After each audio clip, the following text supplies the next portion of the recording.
Welcome to the channel. Dane Scott from Dane Scott's Truckers Lounge. This is a place where we celebrate everything old school trucking.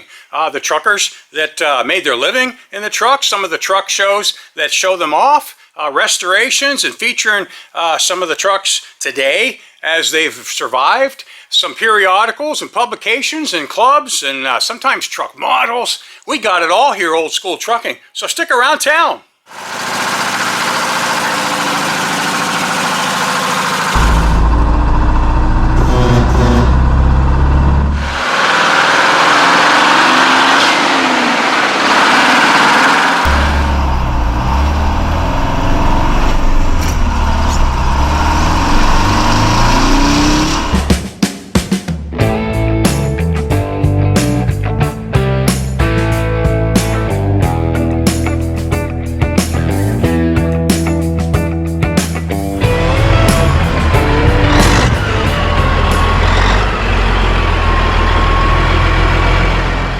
This old school trucking episode is made possible by my sponsors, 4 State Trucks, Grand Rock Exhaust Solutions, Lake City Paint, Warehouse 9000, online on Amazon, and also Hammer Down Coffee.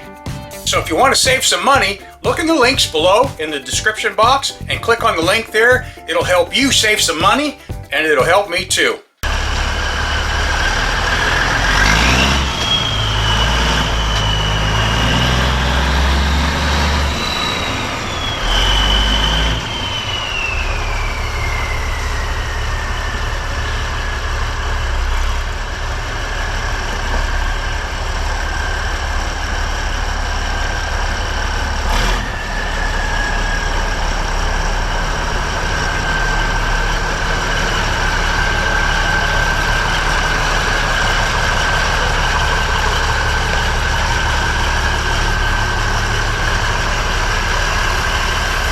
Got to do a little graphics job today for somebody special. So I got the customer's truck all moved inside, getting ready to do some graphics. So here's the truck of the day, customer's 9670, which also, just by chance, happens to be an 83 as well. Same year as mine. They looked pretty good out there being the brothers. So we're going to get some graphics going for him. He got the perfect color white. You can do anything on white, but he's already started his teal and gold color scheme, so that should be a hint of what's to come. Actually, here's the design. So that's where we're headed.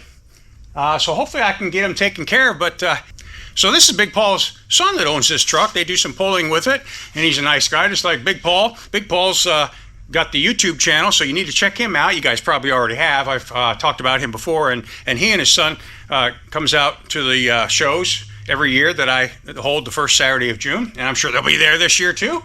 And so check him out on his channel because he's been working on a killer cruise liner that he's going to be probably bringing to the show. We'll see. A little rush there. But so anyway, let's get started.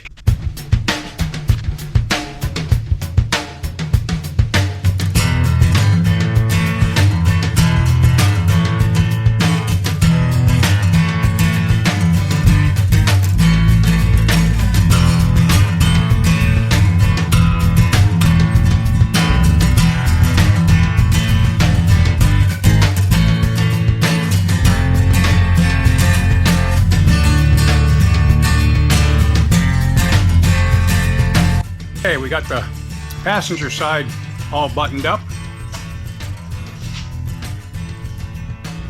We just did a wrap around 6 inches on the back.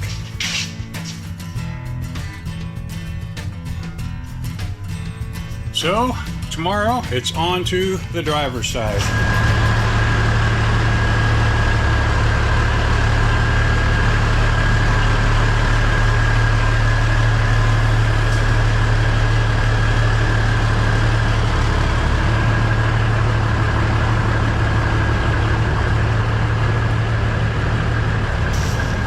You guys want to see? Let's see how she turned out.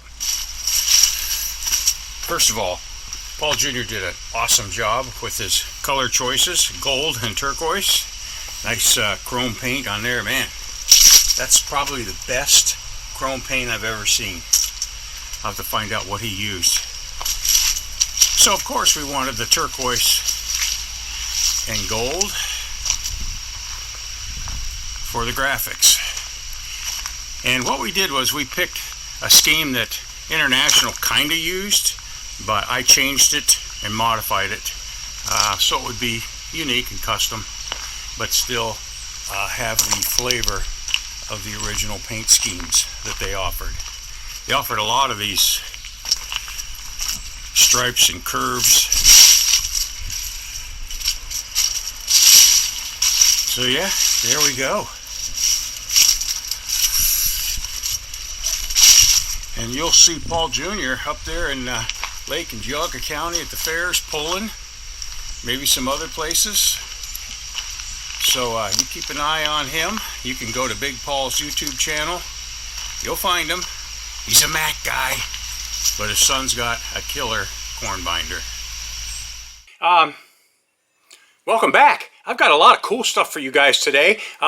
The best of which is a sit-down interview with one of the previous owners of Grasshopper here. Grasshopper is a truck that I restored over the last 2 years. It's a 1966 Kenworth K125 with a Detroit diesel 318 in it and a 13-speed, and it's just been a blast getting this truck restored and back to having fun in it. Of course, it wasn't fun in the day, it was work in the day. But one of the former owners, Mr. Diaz, is here. We're going to do a sit-down interview with him and get some cool stories. I don't know, you just never know what you're going to see here. You might see something from the ATHS, the Wheels of Time magazine. They got a great article on the Cummins 903 engine, which a lot of you love to hate or loved to love. You know, it's not one of the motors where you just kind of have a, you don't have an opinion. Most guys have an opinion on the Cummins 903, but I actually owned one. It was a VT 903 with the turbo. So I got a lot of cool stuff for you. Maybe some pictures of some Cabovers. You just never know here.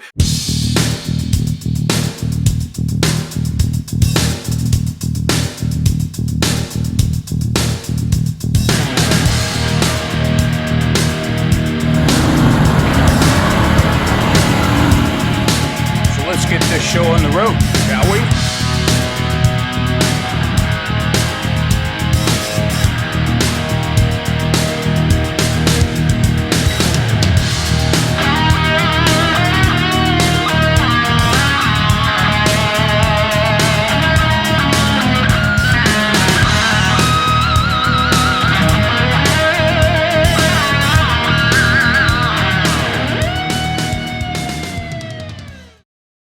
All right, welcome back.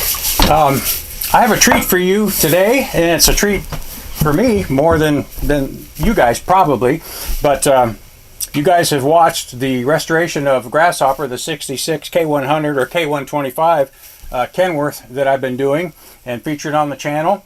And I actually have one of the previous owners here with me today, Mr. Diaz, and we're going to pick his brain a little bit for the time period that he owned the truck and kind of give me a little more background on it, which is awesome because it had several owners. But I've talked to Mr. Is it Diaz or Diaz? Diaz. Diaz, I'm sorry. I wanted to say it right. Mr. Diaz and another owner that was after him, 2 owners after you.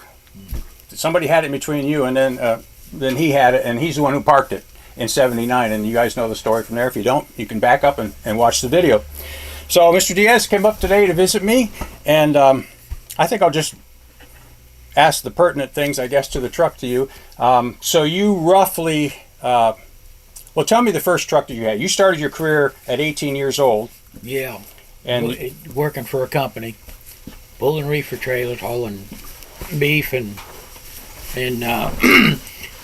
it was a restaurant chain that I was working for, making deliveries to the restaurants.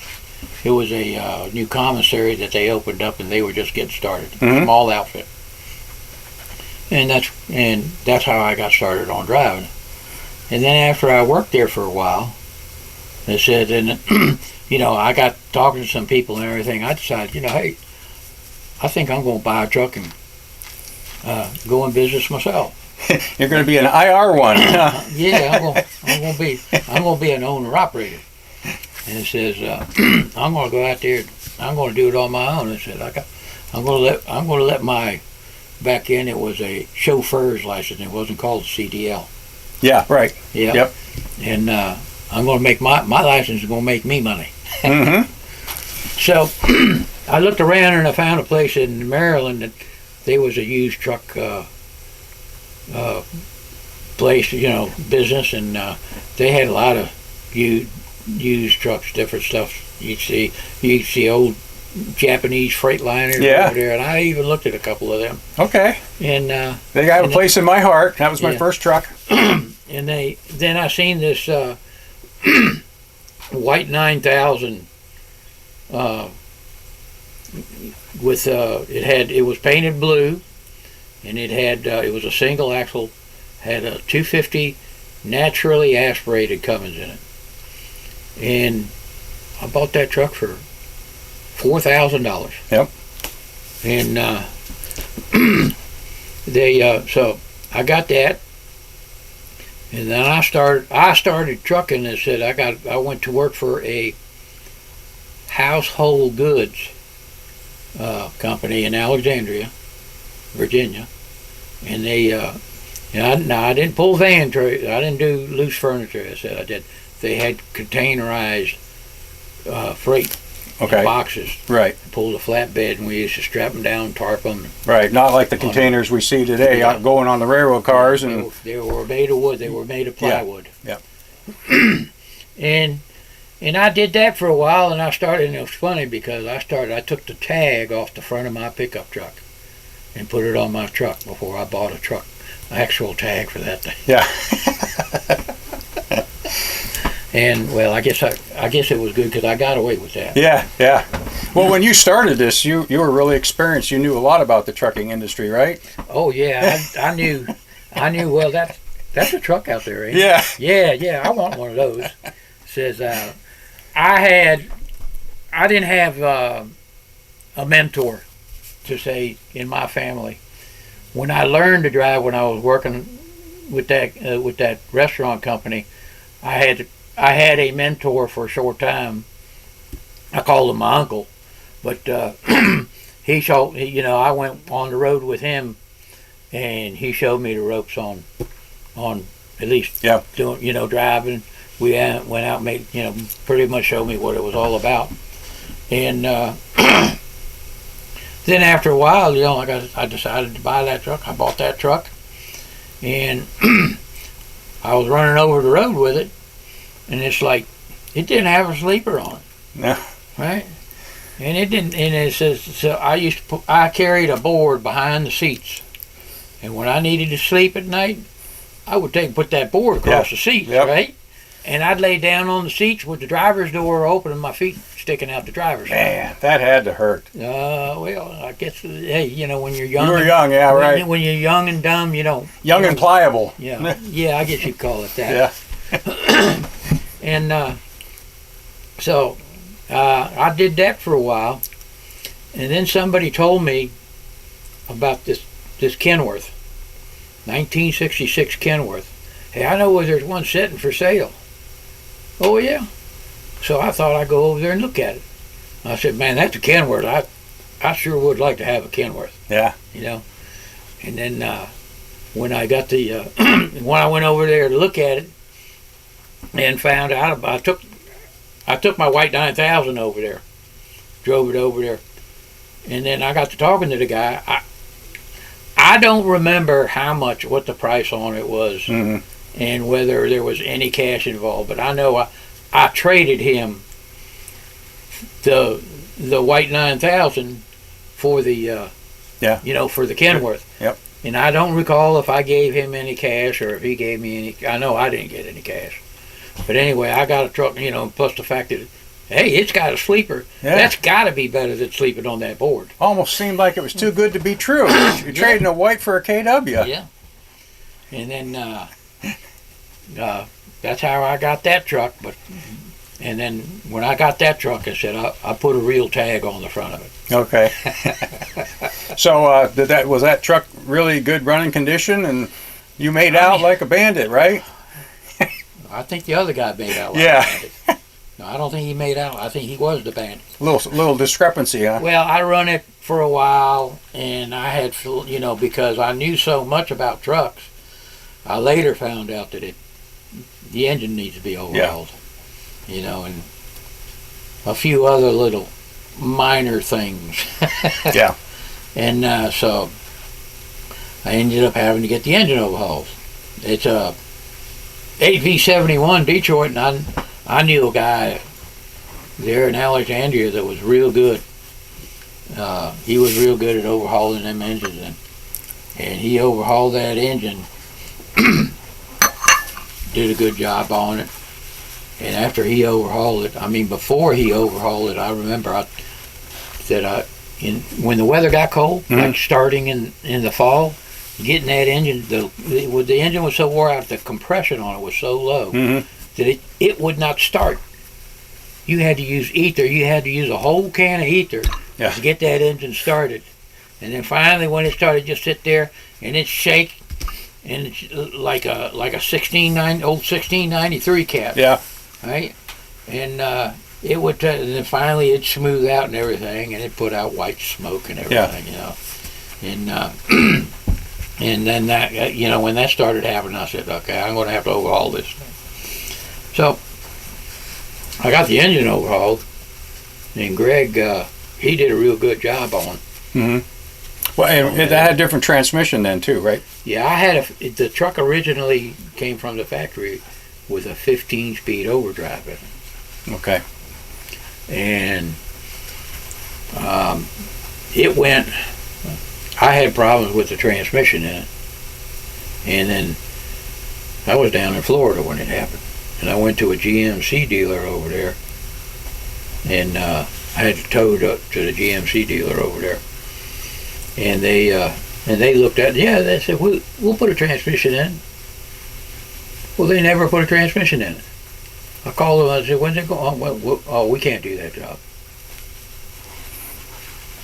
So, and then me with my immense knowledge on trucking and trucks is that I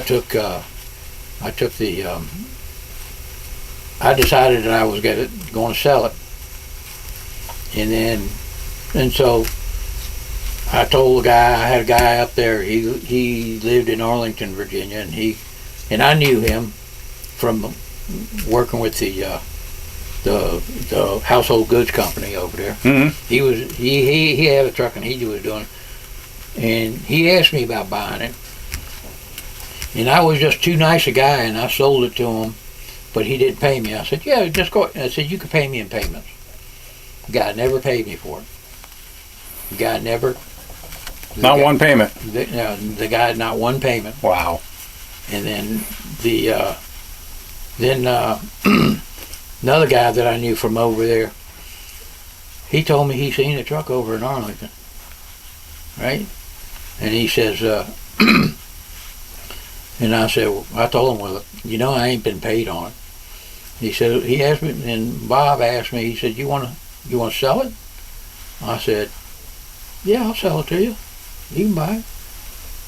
And then he bought it off me, and I told him, but you got to go get it. Yeah. And it needs a transmission.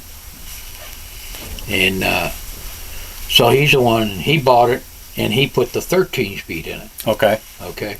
And I'm thinking that he put the 13-speed in it, probably not knowing, because that truck, the rear's 444 ratio on the rear was actually too low for the 13-speed. It probably worked out okay, but it was set up for a 15-speed overdrive transmission. And the 13-speed overdrive has a lower final drive than the 15-speed overdrive.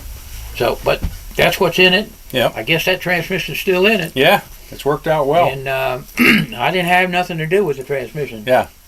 So you basically had the truck about 2 years, roughly. Yeah, something like that. Two and a half years.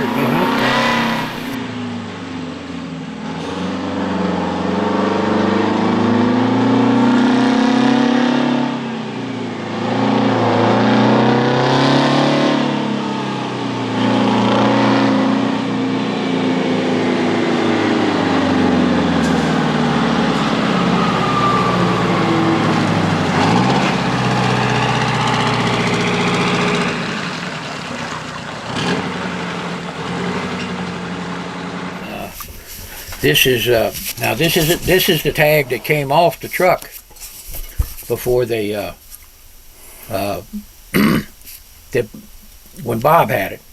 But the tag I had was pretty, of course, just different numbers on Right. it. You know, the tag that I have, I mean, you can look right here, 1978. That's sticker. probably the last time it was tagged, Probably because it the was last parked time. in 79. You know, that's when the tag expired on it. You said the letters were significant, though, on these Virginia plates. Oh yeah, and it's probably like the same in some states, but they use a different system.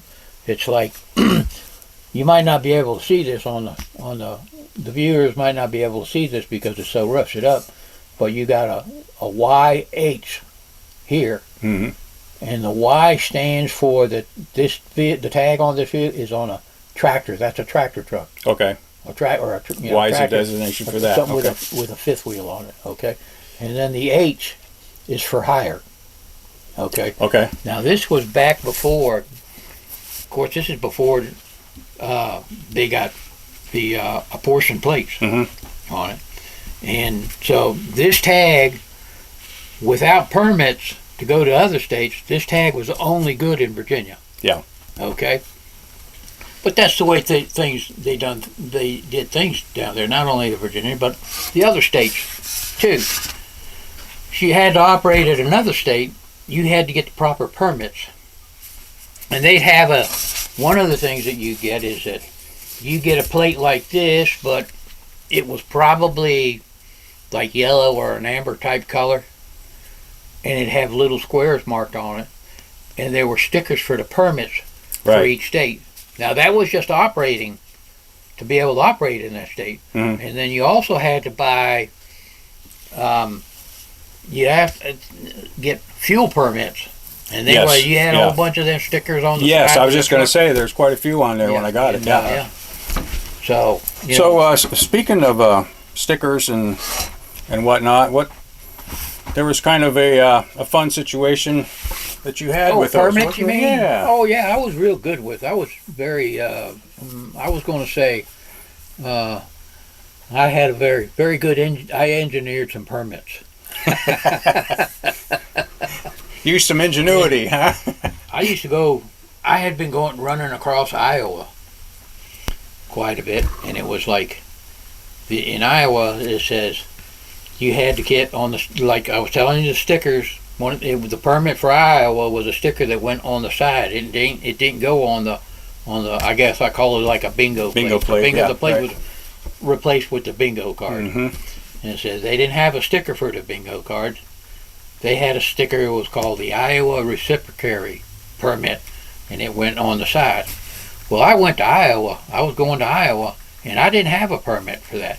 But when you go into Iowa, it says the way you did things in Iowa, you get a temporary permit. You can go into the state and stop at the first truck stop, which was in Walcott, Iowa. Okay. The big Iowa 81? Yeah, Oh, Iowa. okay. It Yeah. wasn't big back then. Yeah. Okay. And it was a TA. Mm-hmm. And, Okay. but I go in there, and you had to pay $5 for a permit that was like about that big. Yeah. Okay, so it was about that size, and every time there was 3 scales going across Iowa. I was going out to Council Bluffs, Iowa. Mm-hmm. And every time you stopped in the scale, they see that you don't have a permit. You know, the sticker, they had the sticker went on the right side of the truck because of the way Okay, they had they were set up. So then they get on the speaker there and said, "Driver, come on around back." And I come on back, and it said, and I take my permit. I knew what it was about. Take my permit, and I have to show them. Yeah. Oh, you're good. Go ahead. I take my permit, go back out to the truck, go on. Every scale I had to stop. Yeah. On the way back too, right? So I went over there again, you know, a couple more times, and I noticed that every time you buy a sticker, it's a different color, or the permit. Okay. It was a different color for that day because it was $5 a day. And you know, that was a lot of money because Yeah. $5 back then could buy you 2 meals. Yeah. Yep. And I taken so I collected all the colors. Mm-hmm. And then, but before I started doing this, I said I bought a new permit, and the next trip I went in there, and I said, well, I'm going to take a piece of tape, and I'm going to tape it up on the passenger window, right? So I taped it up on the passenger window. I'm going to try this out. And I pulled up on the first scale, and they could see this. You know, you're right next to the scale house. They can see the permits there. Yeah. They might not be able to read it, but they can see it. Mm-hmm. And I'm sure they can't read it. Right, exactly. I found out later. So I went down, I made it all the way across there and all the way back, and they didn't call me in the scale house. They seen the permit up there, and they let me go. So how'd you know what color to use, though? So I took and saved all mine, and I decided, and what I did is that when I come into Iowa, I go in there to the Walcott, to the truck stop in Walcott there, and wait around until somebody buys a permit. Somebody bought a permit, and I say, what color is it? I see okay. I go out to my truck and I get the permit that color, put a piece of tape on it, stick it on. There you go. So that saved me some money. Oh. And I just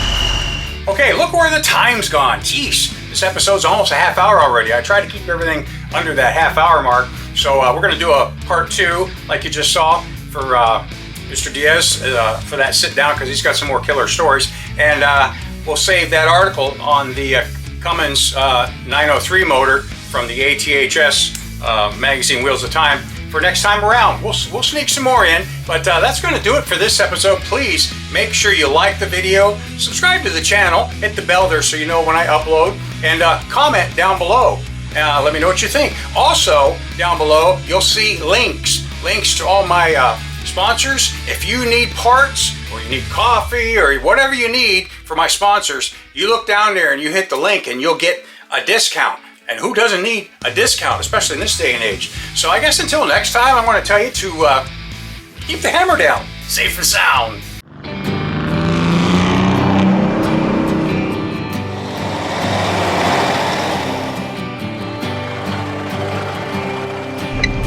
Ready to rock, Colombo? Yeah, thank you.